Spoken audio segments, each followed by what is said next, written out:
buenos días, bienvenidos a todos a esta reunión del Departamento de Medicina Interna. El día de hoy hablaremos de un estudio de caso de angiodisplasias en pacientes que necesitan antiagregación. Mi nombre es Carlos Esteban Giraldo, residente de Medicina Interna de la Universidad de Antioquia, y agradezco al doctor David Vélez, internista del Hospital San Vicente Fundación y docente del departamento, por la asesoría en este caso. Entonces, las metas de aprendizaje basados en un caso muy interesante que tuvimos son estas tres principalmente, y es hablar un poquito de la relación que existe entre la estenosis aórtica y las angiodisplasias, eh, tener una clara indicación de las endoscopias en estos pacientes que presentan angiodisplasias.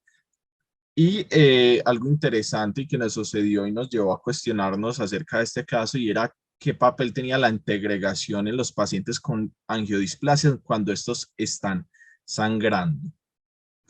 Entonces vamos a partir de un caso clínico que se tuvo.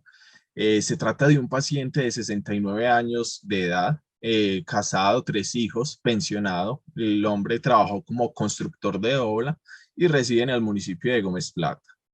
Entre sus antecedentes principales destacan una enfermedad coronaria multivaso. Teníamos unos datos de que el paciente había tenido un síndrome coronario agudo en el 2001, fue revascularizado y no sabemos pues nada al respecto de la anatomía de eso. Otro síndrome coronario agudo en el 2020 que también fue revascularizado, y aparentemente el paciente sufrió un reinfarto a los 7 días. En septiembre del 2021, también se infarta el paciente y se le pone un stent en la descendente anterior, y en la coronaria derecha y en la circunfleja no había reestenosis. El paciente con una ecocardiografía que revelaba que tenía una cardiomiopatía isquémica con una FEBI del 21%. Y durante una de las hospitalizaciones que les vamos a comentar, el paciente presentó un flóter atrial ismodependiente y se llevó a una ablación del istmo caótico cuspídeo. También el paciente era un portador de un cardiodesfibrilador. Un dato muy relevante que hay que tener en cuenta, y es que el paciente tenía una estenosis aórtica severa con un aneurisma de la aorta ascendente y una dilatación de la raíz aórtica. A raíz de eso, el paciente fue llevado a una cirugía en octubre del 2021, donde se le hizo un reemplazo de esta válvula aórtica de los botones coronarios, inserción de una válvula aórtica biológica, tuvo valvulado y reimplante de coronarios. Entre otros antecedentes del paciente, destacan que tiene una reconstrucción de menisco, ligamento, una prótesis de rodilla derecha. El paciente no refería alergias, y entre sus antecedentes toxicológicos destacan que fue tabaquista, con un índice de paquete de año de 25, tomaba alcohol socialmente y estaba vacunado con 2 dosis de Sinovac. Esta que denominaremos nuestra primera hospitalización, y es que el paciente es hospitalizado en el contexto de una falla cardíaca descompensada, secundaria a un flóter atrial con un pobre control de la respuesta ventricular. Durante esa hospitalización se documenta que el paciente tiene una anemia ferropérica. Aquí vemos los valores que realmente pues estaba algo anémico, una anemia microcítica hipocrómica, y se le hizo este perfil de ferroquinética donde realmente se confirmó que el paciente tenía esta anemia. Dado estos resultados y la edad del paciente, fue llevado durante esa hospitalización a realizarse un estudio endoscópico superior, en el cual se reportaba que el paciente tenía una gastritis eritematosa antral con única erosión, sin sangrado, y además se documentó unas angiodisplasias del fondo gástrico que requirieron electrofulguración con argón plasma. Durante la hospitalización, el paciente finalmente, para su flóter, se le realizó un estudio electrofisiológico, mapeo electroanatómico, y se realizó una ablación del istmo caótico cuspídeo. Finalmente, el paciente evoluciona satisfactoriamente en esta primera hospitalización y es dado de alta con todo este manejo, dejándose únicamente como antiagregación el clopidogrel, y se dejó anticoagulado con dalteparina, mientras este paciente recibía por parte de su aseguradora Rivaroxaban, que fue el plan con los que los especialistas lo dejaron. Esta anticoagulación se dejó obviamente que pese a que tenía un flóter atrial y se llevó a esta ablación del istmo, esto realmente todavía confiere un riesgo trombótico las primeras semanas después de este procedimiento.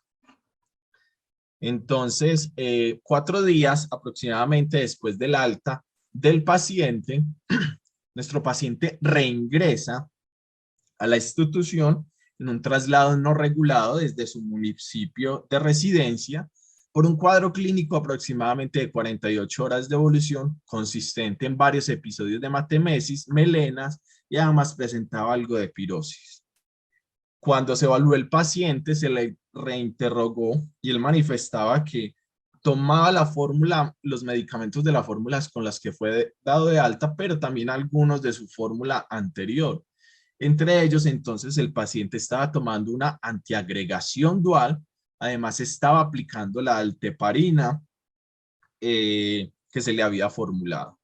Dado pues estos varios episodios eméticos y el contexto de las múltiples comorbilidades que presentaba el paciente, pese a que estaba hemodinámicamente, se llevó a hospitalizar a una unidad de cuidados especiales para vigilancia.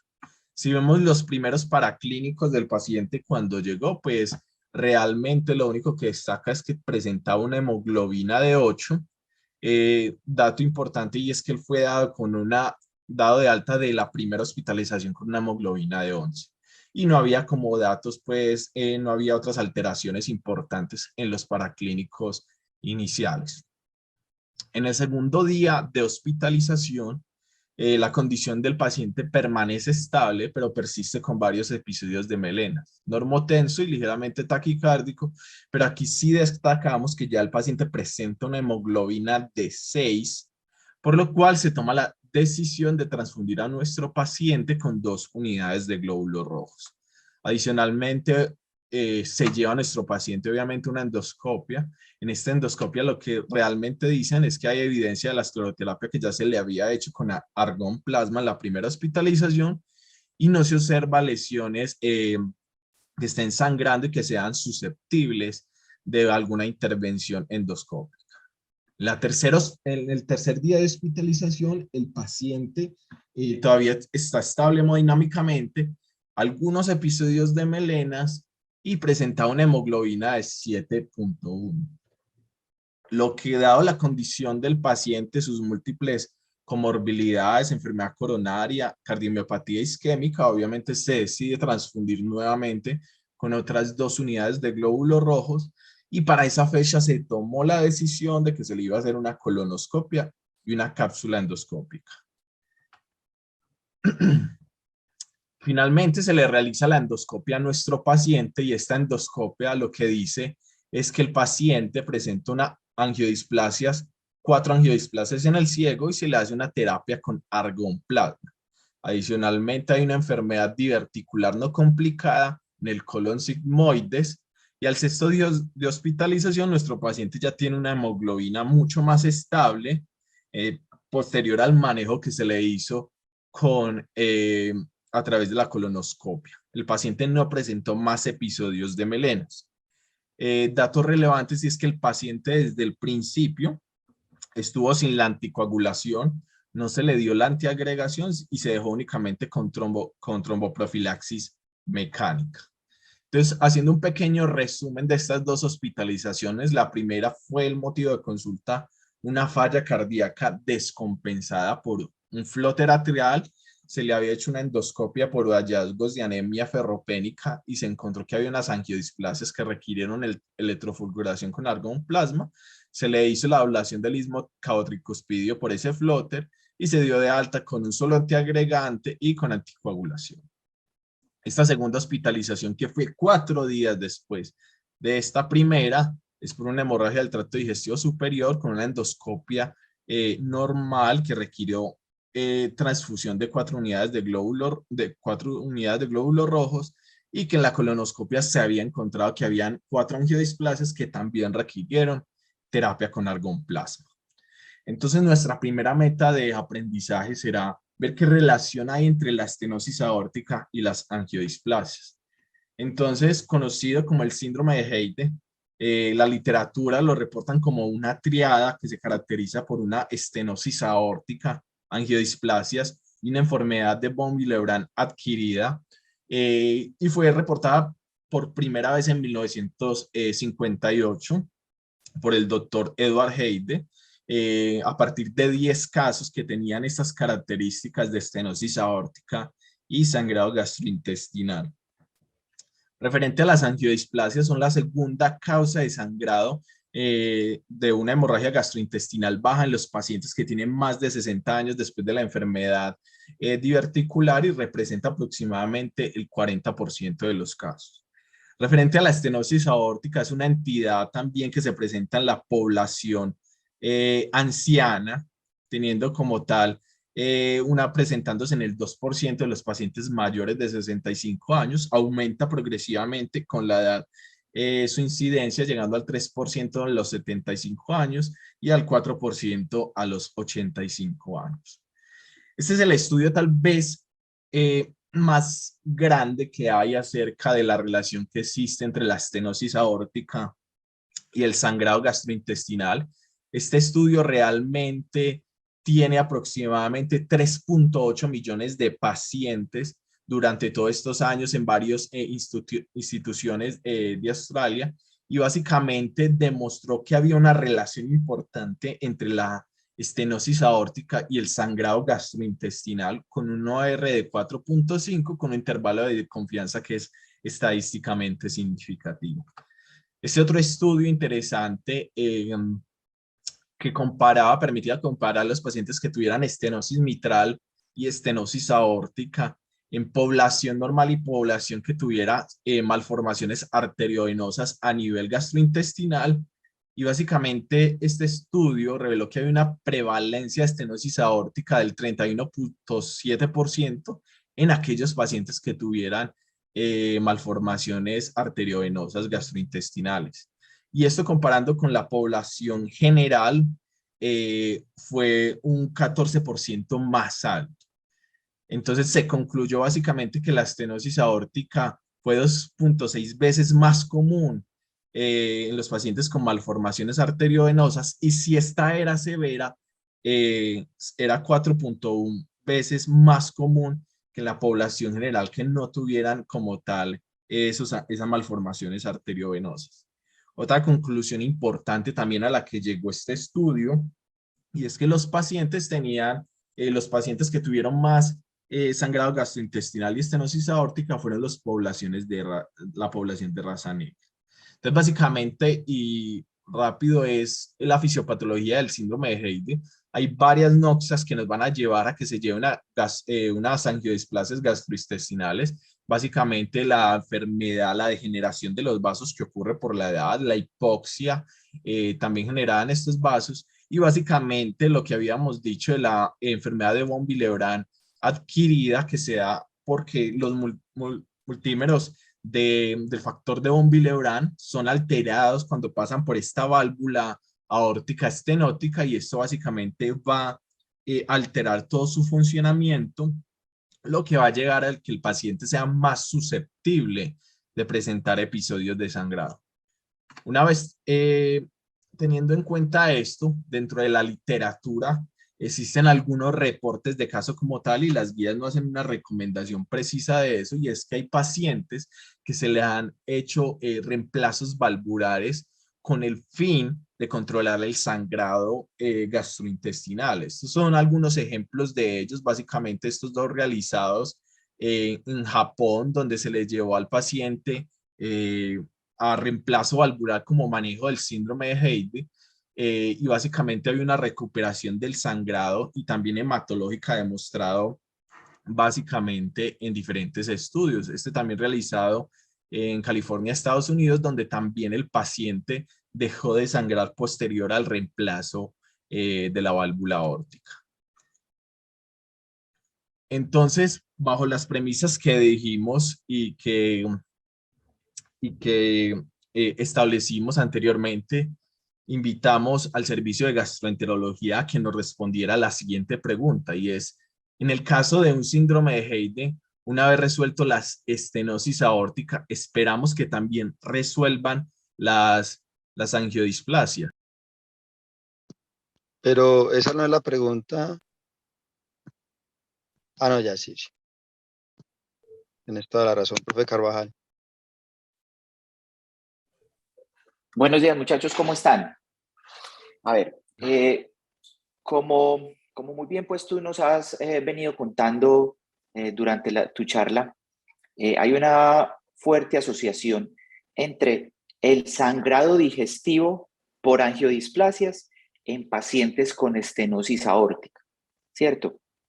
No significa que las angiodisplasias per se sean causadas por la estenosis aórtica. Más bien es la estenosis aórtica y las angiodisplasias son dos patologías que digamos que se presentan con mayor frecuencia en pacientes de edad avanzada, como es el paciente que nos traes hoy a la presentación del caso clínico. ¿Qué pasa? Que la estenosis aórtica produce algunas alteraciones en los sistemas de coagulación que favorecen el sangrado en pacientes que ya tienen angiodisplasias. ¿Sí? Entonces, en ese sentido, no es que manejar la estenosis aórtica haga que las angiodisplasias desaparezcan. Pueden sí disminuir el riesgo de las angiodisplasias que están allí presentes. ¿Por qué? Porque es que bueno, partamos de una cosita que no nos gusta en general llamarlos angiodisplasias porque la displasia es un término histológico que habla hacia un daño que va a producir en algún momento una lesión tumoral. Más bien les llamamos es angioectasias. Y las angioectasias, digamos que son producto del envejecimiento, son capilares venosos o arteriales que tienen sus paredes adelgazadas, su morfología está desestructurada, lo que hace es que esto, cuando se produce alguna otra alteración que disminuya la hemostasia, favorezca su sangrado. Entonces, las angiectasias acompañan el proceso de envejecimiento normal y acompañan muchas otras patologías, como por ejemplo la cirrosis, la enfermedad renal crónica, etcétera. Y la particularidad de la estenosis aórtica es que, o la teoría que hay, es que la turbulencia del paso de la sangre por una válvula aórtica muy enferma, y esto favorece que se depuren más los complejos del factor de von Willebrand, y entonces es como una enfermedad de von Willebrand adquirida, ¿cierto? Entonces, usted tiene una patología estructural, que es la angiectasia, y fuera de eso le está agregando una disminución en el sistema de coagulación, específicamente del factor de von Willebrand, y esto va a hacer que estas angiectasias puedan sangrar con mayor facilidad.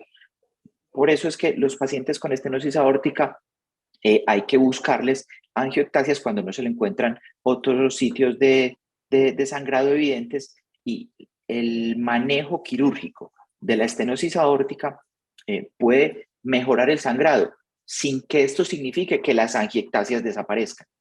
Entonces, si las angiectasias son muy grandes o son múltiples o están en sitios abordables endoscópicamente, puede dársele manejo endoscópico a dichas angiectasias, y esto aunado al manejo de la estenosis aórtica, pues va a hacer que el paciente tenga como menor probabilidad de sangrado. De hecho, en tu caso, como tú mismo nos lo contaste, al paciente después del reemplazo valvular con bioprótesis, con una bioprótesis, el paciente volvió a sangrar. ¿Pero por qué? Porque tenía otros factores que hacían que sangrara, que fue que él se confundió y consumió antiagregantes, anticoagulantes, etcétera, y eso fue lo que causó el sangrado. No ya la patología específica de la estenosis aórtica, sino el tener múltiples medicamentos que con una lesión estructural en el intestino, pues favorece el sangrado digestivo. Entonces, el reemplazo nos ayuda, pero hay que seguir teniendo en cuenta que si no se le dio manejo a las angiectasias, pues hay otras causas que las harán sangrar. ¿Listo? Perfecto, profe, muchas gracias. Profe, mil gracias por la respuesta. Y bueno, basado pues como en esos reportes de caso que les mencioné anteriormente sobre el reemplazo valvular aórtico como manejo del sangrado en algunos pacientes, quisimos como preguntarle al servicio de cardiología qué opinaban de esa condición que en pacientes que presentaran una estenosis aórtica severa asintomática y sangrado gastrointestinal por angiectasias, podríamos realizar un reemplazo valvular como manejo de dicho sangrado, para lo cual el doctor Edison Muñoz nos envió, cardiólogo del Hospital San Vicente Fundación, nos envió la siguiente respuesta. Espérenme un segundito, ya se las comparto. Bueno, muy buenos días para todos, muchas gracias por la invitación. Y pues la pregunta realmente es muy interesante, definir si un paciente que tiene una estenosis aórtica con criterios de gravedad, pero que al parecer es asintomático, si solo el tener presencia de un síndrome de Heide sería suficiente para operarlo. Es que estoy en una reunión, pero bueno. A la luz de las recomendaciones por las guías de práctica clínica, tanto europeas como americanas, pues no lo mencionan, no lo incluyen dentro de su análisis. De hecho, las guías de enfermedad valvular europeas son publicadas apenas en agosto y no hacen ni siquiera una medio referencia a esto. Sin embargo, y entendiendo que en el síndrome de Heide la fisiopatología de la alteración del factor de von Willebrand está justamente relacionada con las alteraciones vasculares y de cizallamiento que podrían explicar justamente las alteraciones del factor de von Willebrand. Digamos que desde hace muchos años uno encuentra reportes y comentarios editoriales que sugieren que el síndrome de Heide debería ser una indicación en sí misma de cambio valvular o intervención valvular, pues ya teniendo en cuenta las posibilidades de cambio percutáneo. E incluso se sugiere que cuando este no se resuelve completamente o con la reaparición del sangrado podría indicar nuevamente alteración valvular, por lo que sí resulta muy atractivo. Además, las publicaciones que hay sobre resolución de síndrome de Heide después de la corrección valvular parecieran indicar que esta es la mejor forma de tratar las angiodisplasias. Y en ese orden de ideas, pues pareciera atractivo y por tanto una de las consideraciones a tener al momento de hacer de tomar la decisión en el equipo o en el Heart Team, pues como lo mencionan las guías, de tener esto como una consideración. Decir que específicamente paciente con síndrome de Heide igual a cambio valvular, creo que toca hacer un análisis muy concienzudo. Toca mirar pues también las implicaciones que esto va a tener, el tipo de válvula o tipo de anticoagulación que va a tener el paciente, que va a ser mayor en la recurrencia o no de estas patologías. Pero creo que al menos la asociación de la enfermedad y el hecho de que se puede corregir con el cambio valvular sí debería motivar a que sea al menos un factor a considerar en el tratamiento de este tipo de pacientes. Muchas gracias. Bueno, agradecemos al doctor Edison por habernos compartido la respuesta. Y entonces, siguiendo pues con la presentación, la segunda meta de aprendizaje y es el papel, la indicación de la endoscopia en estos pacientes que tienen angiodisplasias. Entonces, un poquito como de la epidemiología de la localización de estas lesiones, se dice que aproximadamente en el tracto gastrointestinal alto, en estómago, por ejemplo, están presentes entre un 4 y un 7%, en intestino delgado un 5 y un 7%, y ya en colon, que es donde más se localizan, dependiendo pues de la epidemiología local, siendo en occidente, por ejemplo, una localización más importante en el ciego y en el colon ascendente, que se puede presentar entre un 54 hasta un 82%. En otras áreas del mundo, en Japón, por ejemplo, se localizan más en el colon descendente. Entonces, aproximadamente cuando uno ve esas lesiones que tienen en el tracto gastrointestinal alto y bajo, aproximadamente el 40% tiene más, 40-60% tiene más de una lesión. En colon, cuando uno mira la literatura, aproximadamente el 27% tienen múltiples lesiones y pueden comprometer dos o más segmentos del colon. Y encontrándose también lesiones sincrónicas que pueden presentarse hasta en un 20% de los pacientes. Bajo todos estos datos epidemiológicos de la localización nos llevó a preguntarnos si es que en la primera hospitalización que vimos de nuestro paciente que tenía esas angiodisplasias en el fondo gástrico y que la determinación era porque el paciente tenía anemia ferropénica, es necesario la búsqueda de otras lesiones a nivel del tracto gastrointestinal y si nuestro paciente desde el inicio así requería buscar otras lesiones, por ejemplo, a nivel del colon. ¿Qué piensa usted al respecto de esta pregunta, doctor Carvajal?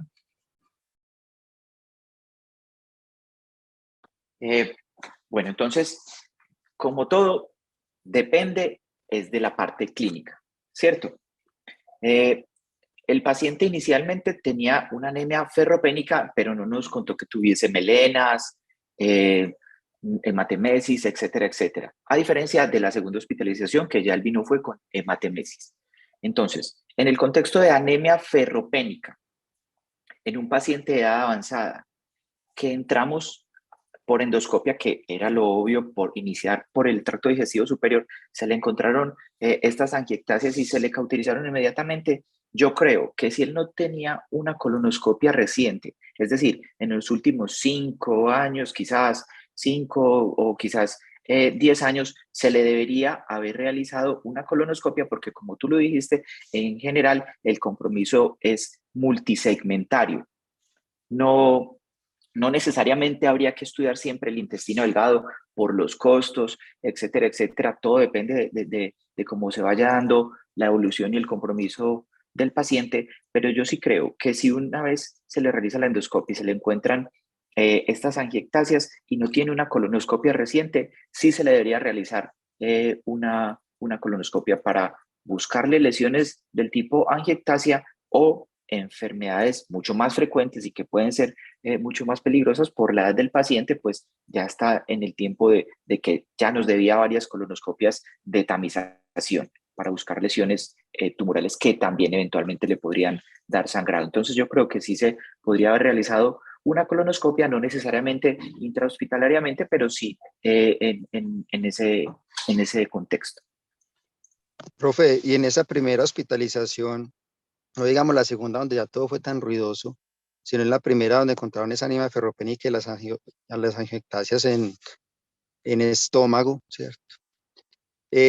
Además de la colonoscopia, profe, si la colonoscopia saliera normal o digamos que sale también con angiodisplasias, ¿usted considera que también hay que buscarlas en intestino delgado sistemáticamente, ya sea en el contexto de este paciente con posible síndrome de Heyde o en un paciente que no lo tenga? ¿Hasta dónde llegar con la cápsula, profe? Bueno, yo pensaba que esa era como una pregunta que tenemos más adelante, pero bueno, entonces no creo que haya que hacerlo sistemáticamente, ¿cierto? En este paciente inicialmente uno podría hacerle la endoscopia, le encontramos las angiectasias, se cauterizaron, se le debería haber realizado la colonoscopia, se le da su reemplazo de hierro y veíamos la evolución de cómo se comportaba la ferroquinética y la hemoglobina en los siguientes meses y obviamente pues la parte clínica que no tuviera sangrado macroscópico, pero hasta la primera hospitalización él no tenía síntomas, o sea, él no tenía ni melenas, ni rectorragia, ni hematemesis, ni nada por el estilo. Entonces, yo creo que hacerlo sistemáticamente sale demasiado costoso y quizás el rédito quizás el rédito de hacerle cápsula a todos los pacientes no sea justificado. Listo. Entonces, Perfecto, profe. si posteriormente la hemoglobina o la ferritina le empieza a caer y uno ya le logró controlar las gástricas y las colónicas, es en ese punto en donde ya debemos preguntarnos, ¿será que tiene otras angiectasias en el intestino delgado? y entonces le montamos la cápsula. Que de pronto podrá hacer ya la segunda hospitalización, pero con esta primera hospitalización usted lo deja muy claro. Solo era una anemia ferropénica y a pesar de tener síndrome de EIDE, con endoscopia y colonoscopia podría ser suficiente y ya la evolución dictará la cápsula. Profe, muchas gracias.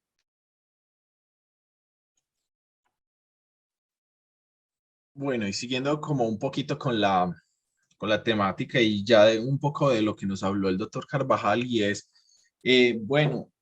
trayendo a contexto de la segunda hospitalización, que nuestro paciente presentaba, no presentaba lesiones en la segunda hospitalización cuando se le hizo en la endoscopia y nos generó mucho la duda es si mandábamos solo una colonoscopia o mandábamos solo o mandábamos también una cápsula endoscópica o de una vez una enteroscopia con doble balón. ¿Por qué llegamos a pensar eso? Y es por si nuestro paciente cada día se estaba anemizando y es si mandando solo la cápsula endoscópica íbamos a perder como algo de tiempo y que si de pronto preferíamos la enteroscopia con doble balón que de una vez tiene como un papel terapéutico. Entonces, esta es una de las guías inglesas que nos dice, bueno, ¿qué hacemos cuando sospechamos un sangrado intestino delgado? En el papel de la cápsula endoscópica está muy indicada en la sospecha de angiodisplasias. Cuando la endoscopia digestiva superior y la colonoscopia son negativas, tiene un papel importante en toda la visualización del intestino delgado, permite ver el número y el tamaño de las lesiones y nos resuelve la duda en que en el caso de que haya que intervenir alguna lesión a nivel del intestino delgado, por donde entrar a nivel de la enteroscopia, ya sea por vía oral o anal. Tiene ciertas limitaciones importantes que son como no permite ver bien el intestino distal y realmente no es terapéutica. La enteroscopia, por otro lado, también está indicada bajo esa sospecha. No visualiza tanto todo el intestino como si lo hace la cápsula endoscópica, pero tiene mucho la ventaja de que tiene esa capacidad terapéutica. Entonces, esto nos llevó a pensar en nuestro paciente y dada la epidemiología de que los pacientes tuvieran lesiones también en colon, pero que también lo pueden presentar en intestino delgado, el profe ya nos respondió parte de esta pregunta y es que en el caso de que si nuestro paciente persistiera anemizándose pese al manejo de la colonoscopia, eh, eh, preferiríamos de una vez hacerle una cápsula endoscópica o de entrada se justifica hacer una enteroscopia con doble balón que tiene de una vez ese papel terapéutico. Bueno, entonces, continuando con la respuesta anterior, pues primero, no lo vamos a hacer sistemáticamente, ¿cierto? Segundo, cuando ya identificamos que tenemos controlado el tracto digestivo superior con endoscopia, no encontramos más lesiones, la colonoscopia ya cauterizamos las que teníamos evidenciadas y el paciente se anemiza nuevamente o vuelve a sangrar o le ponemos hierro y la ferritina nada que sube y no encontramos como otra causa, pues debemos estudiar el intestino delgado y en ese sentido definitivamente sí es mejor tener un mapa claro del número de lesiones o al menos aproximado y la localización de las mismas. Y en ese sentido es la cápsula endoscópica el estudio que nos puede dar esta información, porque con la cápsula endoscópica podemos garantizar que estamos viendo todo el intestino y que decidimos intervenir o no, porque si le hacemos una cápsula y tiene una angiectasia única de 3 o 4 milímetros por allá en la mitad del intestino delgado, que recuerden que tiene entre 6 y 8 metros, o sea que la probabilidad de que lleguemos allá es más bien baja, quizás no se justifique realizar un procedimiento invasivo ya como una enteroscopia de doble balón. La enteroscopia, si bien es terapéutica, no debe ser el estudio inicial porque nosotros podemos ingresar por el tracto digestivo superior y resulta que la angiectasia está abajo en el ilio. O si ingresamos por el tracto digestivo inferior y la angiectasia estaba arriba en el yeyuno. Entonces uno primero debe saber qué está buscando, cuántas lesiones aproximadamente está buscando y cuáles son sus características antes de entrar a realizar una enteroscopia, que es un método invasivo que no nos garantiza que evaluemos todo el tracto digestivo y que quizás a veces no podemos llegar a todas las lesiones. Entonces, si no tenemos un mapa previo, no tenemos un plan claro, definido a la hora de la enteroscopia. Gracias, profe. Sí, de verdad fue una duda importante que nos surgió con este paciente cuando lo estábamos viendo, y era qué papel tenía cada una de estas intervenciones, pero ya con su respuesta nos quedó como mucho más claro y nos quedó como meta de aprendizaje. Entonces, siguiendo con nuestra charla, retomemos un poquito del caso clínico, y es que nuestro paciente tenía una enfermedad coronaria importante, ya se había infartado en el 2001, en el 2020, en el 2021 tenía una cardiomiopatía isquémica, una FEBI del 21, y adicionalmente se le había hecho esta ablación del istmo caroticuspideo por el flóter atrial en la primera hospitalización, y además es portador de un cardiofibrilador. El paciente, por ende, acordémonos que en su primera hospitalización fue dado de alta con anticoagulación, obviamente por ese riesgo todavía posterior a la ablación, y obviamente se fue antiagregado con un solo antiagregante. Entonces, nos surgió mucho la duda en este caso de que nuestro paciente tuviera ese sangrado que era anemizante. ¿Qué debíamos hacer? Entonces, recordemos, desde el principio al paciente se le quitó la antiagregación y la anticoagulación, se dejó únicamente con tromboprofilaxis mecánica, pero entonces nos surgía la duda de en qué momento o cuándo era importante retomar la antiagregación y qué debíamos hacer en el caso de la anticoagulación. Pues básicamente la guía europea acerca de la antiagregación dual nos da unas bases. Ellos son muy específicos en decir que no hay ensayos clínicos aleatorizados que nos permitan tomar decisiones precisas acerca de estos casos, pero sí da unas recomendaciones. Primero, nos da unas pautas para decir para ellos qué es un sangrado leve, moderado o grave. Y básicamente voy a centrarme en este moderado y en el severo, en el grave, perdón, y es básicamente un sangrado moderado aquel que tiene una caída de más de 3 gramos de la hemoglobina, que el paciente está estable hemodinámicamente y que puede sangrar por cualquier parte, que puede tener una pérdida significativa de sangre o requerir alguna transfusión. Mientras que la definición de un sangrado severo para ellos es una caída de más de 5 gramos en la hemoglobina, el paciente estable hemodinámicamente y también que presente un sangrado importante por cualquier sitio, y ya sabemos, algún sangrado amenazante de la vida es cualquiera que pone en riesgo la vida de nuestro paciente.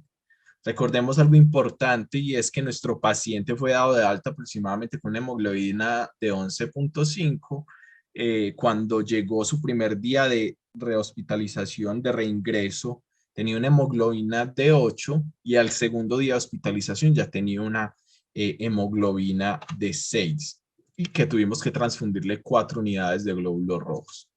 Entonces, ¿qué nos dice la guía europea acerca del manejo de la antiagregación en estos pacientes? Y es que uno se podría considerar en los casos de sangrado moderado, y es continuar únicamente con un solo antiagregante, idealmente solo los inhibidores de P2Y12, sobre todo en los pacientes que están teniendo un sangrado gastrointestinal. Se debe definir posteriormente si el paciente puede o no continuar con esta antiagregación dual, y si está con alguno diferente al clopid, idealmente es cambiarlo a clopidogrel. Referente al día de la retoma de los antiagregantes, si es posible desde el primer día y el paciente no tiene un sangrado gastrointestinal, se debería hacer, sino dar una recomendación de 2 a 3 días, pero como les mencioné inicialmente, no hay estudios clínicos aleatorizados que nos den una buena evidencia al respecto. Ya frente al sangrado grave, que es una caída de más de 5 de la hemoglobina, se debe parar los antiagregantes duales. Si se puede dejar solo con un antiagregante y dice muy específicamente es detener el tratamiento con estos antiagregantes si el paciente persiste sangrando o si no es posible realizar un tratamiento. Recordemos que nuestro paciente tuvo una caída de aproximadamente de 5 gramos de la hemoglobina y que se tomó la decisión de no darle el antiagregante hasta que el paciente no tuviera como tal una estabilización en la hemoglobina y que nos aseguráramos de que no estuviera sangrando más. Finalmente hacen la misma recomendación acerca de la antiagregación y es que el paciente debe continuar antiagregado. Básicamente, uno se debe replantear si el paciente debe o no continuar con antiagregación dual, si no, se debe dar con un solo antiagregante y especialmente un inhibidor de P2Y12, idealmente el clopidogrel. Referente a la anticoagulación, las guías pues básicamente mencionan y esto depende del riesgo trombótico que tiene nuestro paciente. Hacen diferencias entre los pacientes que tienen una fibrilación auricular, sobre todo los que tienen un Chasbach mayor de 4 o pacientes portadores de una válvula mecánica. Idealmente sabemos que esos pacientes sí tienen un riesgo más alto de trombosis y estos pacientes sí se debe retomar la anticoagulación cuando así lo permita, dependiendo del sangrado y la condición hemodinámica de nuestro paciente. Recordemos que el motivo de la anticoagulación, la indicación de nuestro paciente, era que tenía esa ablación del istmo caotricuspidio por el flóter atrial y que si bien esto confiere algo de riesgo trombótico, no es tan alto comparándolo con un paciente que tenga una fibrilación auricular o que sea portador de una válvula mecánica. Entonces, básicamente, para concluir nuestro caso, las decisiones que se tomaron con nuestro paciente es que se retomó la tromboprofilaxis primero que todo, después de que la tromboprofilaxis con dalteparina, el primer día después de que nos aseguramos de que nuestro paciente tenía la hemoglobina estable, que no se estuviera anemizando más. Al segundo día posterior a eso, retomamos la antiagregación, solo con un solo antiagregante. El paciente no presentó más melenas, no se anemizó más. Y para tomar la decisión referente a, a la anticoagulación, se optó por la realización de un holter para ver si nuestro paciente tenía o no fibrilación auricular. Se le realizó el holter y basado en esto se tomó la decisión de no anticoagular más a nuestro paciente. Se le había realizado una cápsula endoscópica. La cápsula endoscópica decía que el paciente tenía 2 angiodisplasias de 1 y 2 milímetros en el hilio proximal sin sangrado activo en el momento de la cápsula. Una nota importante que nos daba el endoscopista en esta resultado de la endoscopia y es que teniendo en cuenta que ya le habían hecho esa terapia con argón plasma en estómago y en colon y que la nota que había dejado medicina interna dice que no íbamos a anticoagular al paciente, que ellos sugerían una terapia expectante referente a estas lesiones encontradas en el hilio proximal. Entonces, básicamente, el paciente fue dado de alta sin anticoagulación, con un solo antiagregante y con el resto de su manejo para su cardiomiopatía isquémica y su falla cardíaca. Esa fue como la, el desenlace de nuestro caso clínico. No sé si hayan preguntas importantes o participaciones que nos quieran por parte de la audiencia. Carlos, felicitaciones, muy buen trabajo, hermano. Muchas felicitaciones, lo hiciste muy bien. Y al profe Carvajal, pues ha sido muy claro. Si quiere decirnos unas apreciaciones finales, profe, con mucho gusto las recibimos porque ha sido muy claro con sus respuestas. También voy a estar pendiente de las preguntas para ver cuáles están relacionadas con nuestro caso y darles el aval. Entonces, también me pueden alzar la mano si alguien quiere hablar. Henry Quevedo alzó la mano, pero a veces pasa que alzan la mano por error. El profe Jorge Ferreira quiere hablar. Profe, habilite su micrófono que ya lo tiene habilitadito de atrás. Sí, buenos días, gracias. Jorge Luis Ferreira del Grupo de Cardiología. Buenos días para todos. En cuanto a, hay dos preguntas ahí que están en el aire. Empecemos por la última, que es la más fresquita ahí en cuanto a la anticoagulación y los antiagregantes. Es claro de que en el paciente con riesgo severo de hemorragia o riesgo amenazante para la vida, pues estarían contraindicados por lógica los anticoagulantes y los antiagregantes. El problema está entre la leve y moderada que vamos a hacer. Entonces, dependiendo del riesgo del paciente, el riesgo trombótico, si es alto o no, nos tocaría tomar una decisión a favor o en contra de esos antiagregantes.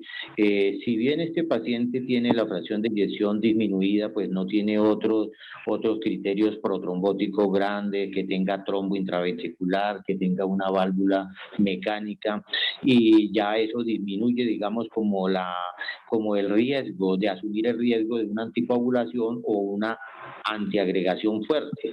Hay que entender que si vamos a usar un antiagregante, no vamos a usar un antiagregante de los de máxima potencia, entonces nos tocaría bajarnos al clopidogrel, como ya lo han mencionado. Entonces, de acuerdo digamos, al juicio clínico, podemos o no dar un antiagregante, sobre todo si el riesgo hemorrágico es leve. Entonces ahí quedaría la propuesta, no dar los anticoagulantes ni antiagregantes en el riesgo severo de hemorragia, y en el moderado discutirlo o no, si se dan o no los antiagregantes.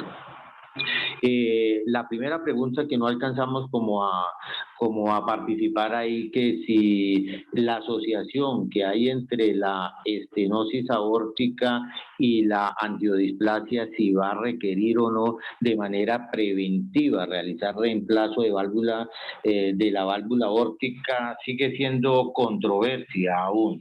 Si bien sabemos que hay una causalidad de efecto entre la estenosis aórtica y esa hemorragia por las respectivas angiodisplasias, uno podría creer que por fisiopatología hay casos o reportes de casos donde sí han mejorado los pacientes ese impacto de la hemorragia y de las angiodisplasias cuando se hace reemplazo de la válvula aórtica. Sin embargo, esto no quiere decir que haya que hacerle reemplazo quirúrgico o percutáneo a la válvula aórtica para mejorar otro problema, que es la angiodisplasia. Lo que tenemos es que evaluar también de que el reemplazo valvular aórtico también, así como tiene sus indicaciones, también tiene contraindicaciones y tiene riesgo. Entonces no debemos apresurarnos a sugerir reemplazo valvular aórtico y sobre todo en pacientes asintomáticos para mejorar una angiodisplasia, que si bien ya lo dijeron, puede ser que sea causal directo, como puede ser que sean dos eventos aislados que se pueden presentar en pacientes con bastante frecuencia, en pacientes de edad, que coinciden las dos patologías. Entonces, ¿qué ha dicho la guía? Y creo que ahí en el audio del doctor Muñoz de Edison, ahí lo alcanzó a mencionar, las guías y sobre todo las últimas guías hablan de que los umbrales para operar pacientes con válvula aórtica asintomáticos, que sería como la discusión en este caso, porque no tendría discusión el reemplazo valvular aórtico en paciente que cumple criterios con síntomas. Entonces, en el paciente asintomático, ¿cuáles son los criterios que nos van a llevar a un reemplazo? Siempre y cuando la estenosis aórtica sea severa. ¿Sí? Estamos hablando severa con un área crítica menor de 0,1, con unos gradientes transvalvulares medios mayor de 40, y en el asintomático con fracción de eyección menor de 55% sería el que de pronto con una recomendación 2A podría tener criterio de reemplazo valvular en este paciente con angiodisplasia. Y de hecho estamos hablando en la guía en pacientes generales que nunca mencionan esta asociación o el criterio de Heidi para operar. Entonces estamos hablando de las guías en un paciente que requiere reemplazo sin ninguna otra patología. Entonces, asintomáticos con fracción de eyección menor del 55% o que tenga alguna repercusión hemodinámica, que ya sea dilatación de cavidades ventriculares o auriculares.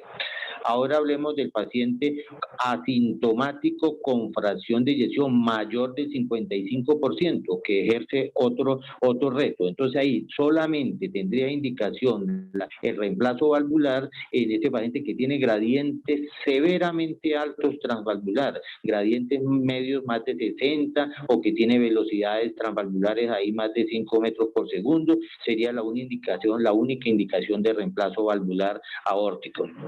Hay que entender siempre que nos hacemos esa pregunta: ¿será que operamos el paciente asintomático con estenosis aórtica severa por las angiodisplasias? Entonces miremos, evaluemos el paciente, qué tan frágil es el paciente, si hay contraindicaciones, cómo está el Euroscore, que es un score que se mide en cirugía para evaluar riesgo quirúrgico, y en ese Euroscore pues se miden muchas cosas, se mide la edad, la función renal, fracción de eyección, que precisamente en este paciente está muy disminuida, fracción de eyección 21%, si tiene otras comorbilidades como EPOC, y también entender que la mayoría de estos pacientes de edad, siempre que se va a operar una válvula aórtica, hay que hacer de por sí coronarias para mirar si hay que hacer cirugía conjunta de revascularización coronaria. Y cuando sumamos cirugía de revascularización coronaria más la válvula que vamos a hacer, eso aumenta el riesgo quirúrgico. Entonces hay que tener con mucha pinza la decisión de si vamos a operar esa válvula en pacientes asintomáticos solo por el síndrome de Heidi, que si bien concluimos que si hay una causalidad, efecto no es la indicación, y es lo que nos basamos actualmente en las guías, simplemente que tenga ya repercusión hemodinámica. Quedo ahí a discusión. Muchas gracias. Profe, gracias. Hay dos preguntas que quiero resolver, una de la profe Mariana y el otro profe Carlos Horacio Muñoz. Con relación a la profe Mariana, de pronto puntualizar lo que sucedió con el caso con relación a por qué no se dejó anticoagulado. Porque dejó el profe el micrófono abierto. Iniciar. Listo. Entonces, con relación a esa paciente tenía un floater y se le hizo una ablación. Luego del floater, luego de hacer la ablación, la prevención de los eventos embólicos, la literatura considera que puede ser necesaria, pero de forma transitoria. Realmente no hay mucha evidencia para soportar todo el enfoque que se realiza, pero en general lo que dice la literatura y lo que consideró el servicio de cardiología del hospital, inicialmente en la primera hospitalización, es que el paciente debía estar anticoagulado por lo menos unos meses, algunos dicen al menos un mes después de la ablación, ¿cierto? Pero en este paciente, con tal riesgo de sangrado que ya documentamos, incluso sigue con angiodisplasias en intestino delgado, y teniendo en cuenta que ya se hizo la ablación y teniendo en cuenta que esta indicación de anticoagulación no tiene mucha evidencia y la mayoría de los autores consideran que puede ser transitoria, entonces se tomó la decisión de hacer un holter para ver si se evaluaba recurrencia de la FA o del floater, que es lo que puede ocurrir en estos pacientes en un porcentaje que es muy variable en los estudios, y al no encontrarse la recurrencia, evaluando riesgo y beneficio, se consideró no anticoagular, o sea que la respuesta sería por las dos cosas, porque el holter no mostró una recurrencia ni del floater ni de la FA, y porque el paciente tiene riesgo de sangrado. Y la otra pregunta es del profe Carlos Horacio Muñoz, que nos está acompañando gratamente, y nos pregunta, profe Carvajal, ¿existe alguna estrategia de estratificación del riesgo de sangrado en pacientes con angiectasias antes de iniciar antiagregación o anticoagulación?